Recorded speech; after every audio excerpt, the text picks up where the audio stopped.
ஜெயா தொலைக்காட்சியின் ஆனந்த ஆரம்ப நிகழ்வுக்குள் நேரடியாக செல்கின்றோம். ஆன்மீக அன்பர்களே, வண்ணத் தமிழெடுத்து நம்முடைய எண்ணத்தில் மலர் மாலை கட்டி நாளெல்லாம் தமிழ்த்தாய்க்கு மலர் சூட்டி நல்ல நல்ல செய்திகளை சிந்தித்து வருகின்றோம். அந்த வகையில் இன்றைய தினம் கற்பனை மயக்கங்கள், மகோ உன்னதமான ஒரு புஸ்தகம்.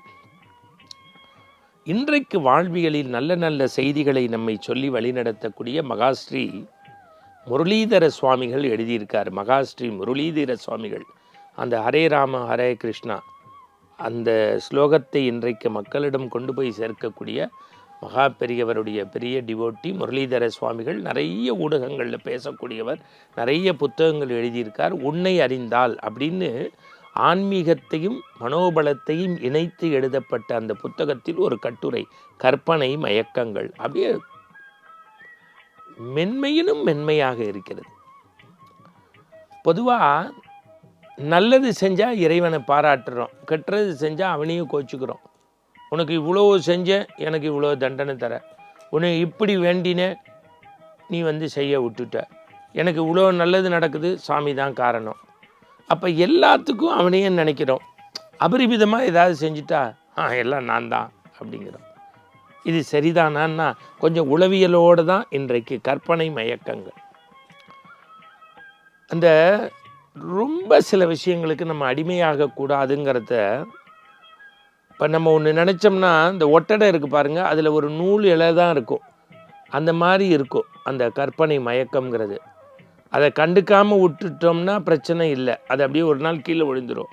அதுக்குள்ளேயே உலண்டோம்னா இரும்பு சங்கிலி சிலந்தி வலை மாதிரி வலை பின்னி நம்ம ஆத்மா, நம்முடைய அகம் அதுக்குள்ளேயே மாட்டி சின்ன பின்னமாகி சிக்கி தவிக்கும்.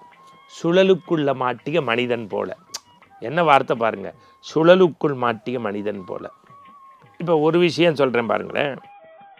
ஒரு நல்ல மனிதர் டெய்லி காலைல கோவிலுக்கு போவார். நித்தியப்படி ஒரு அர்ச்சனை பண்ணி சுவாமி நமஸ்காரம் பண்ணாமல் ஆஃபீஸ்க்கே போக மாட்டார். என்றைக்கோ ஒரு நாள் 2 நாள் அவசரத்தில் பார்க்க முடியலன்னா பரபரப்பாக போயிடுவார். இவர் என்றைக்கோ அப்படி சாமி பார்க்காத போகிற அன்னைக்கு ஆஃபீஸில் அவருக்கும் மேலதிகாரிக்கும் ஒரே சண்டை சச்சரவு. அவர் பார்த்த கணக்கு வழக்கில் தப்பு தவறு.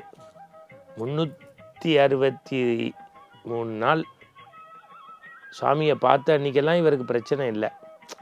பார்க்காம போயிட்டார்ல, அன்றைக்கி ப்ராப்ளம். உடனே அவர் மனசு என்ன நினைக்கிறது, நம்ம இன்றைக்கி சாமி நமஸ்காரம் பண்ணலை, சாமியை வேண்டலை, அதனால தான் நமக்கு இந்த ப்ராப்ளம்.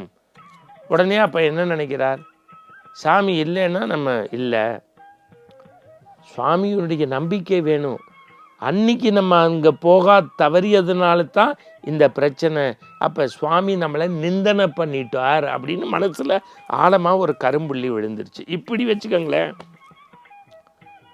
எக்ஸாம் போகிற ஒரு பையன், ஃபஸ்ட்டு எக்ஸாம் வாதியார் பார்க்குறார், நல்லா எழுதிட்டேங்கிறான். செகண்ட் எக்ஸாம், தேர்ட், ஃபோர்த் எக்ஸாமில் கூப்பிட்டாருங்க வா, அதே பேண்ட்டு அதே சட்டை, எக்ஸாம் கூட பேண்ட் சட்டையை துவைச்சிட்டு போட. சார் அதை ஏன் சார் கேட்குறீங்க, இந்த ட்ரெஸ்ஸு போட்டால் தான் சார் தெரிஞ்ச கேள்வியாக வருது, ஈஸியாக இருக்குது, 100க்கு 100 வாங்க முடியுது. வாதியார் அப்படியே நொடிஞ்சு போயிட்டார். 365 நாள் 24x7 இவர் கரடியாக கத்தி, குரங்கா குதித்து, உயிரை கொடுத்து, ரத்தம் சிந்தி, வேர்வை சிந்தி உழைச்சி அவனுக்கு பாடம் சொல்லி கொடுத்தா அவன் படித்தது இதெல்லாம் விட்டுட்டான். இந்த ட்ரெஸ்ஸு போட்டு போனதுனால தான் அன்றைக்கி வெற்றி பெறுறேன், ஈஸியாக கொஸ்டின் வருது. இது எப்படின்னா, அந்த ஒட்டடைக்குள்ளே அப்படியே சிலந்தி வலை கட்டின மாதிரி இல்லை, ஒரு பெரிய இசைக்கலைஞர் பாட்டு, ஒவ்வொரு ராகத்துக்கும் அப்படி சிறப்பு, பரிசு, பாராட்டு, பதக்கம் எல்லாம் கிடைக்கும். ஆனால் ஒரே ஜிப்பாவை போட்டுன்னு தான் வருவார். என்னன்னு அவர் குருநாதர் கேட்டார். அது வேறு ஒன்றும் இல்லை குருநாதா, இந்த ஜிப்பாவை என்றைக்கெல்லாம் போட்டுட்டு போகிறேன்னா சபா ஹவுஸ்ஃபுல்லு, கைத்தட்டு பிரமாதம். இவனுடைய முயற்சியும் பயிற்சியும் பற்றி இவன் நினைக்கல, இவனுடைய உள்ளுணர்வு பற்றி நினைக்கல.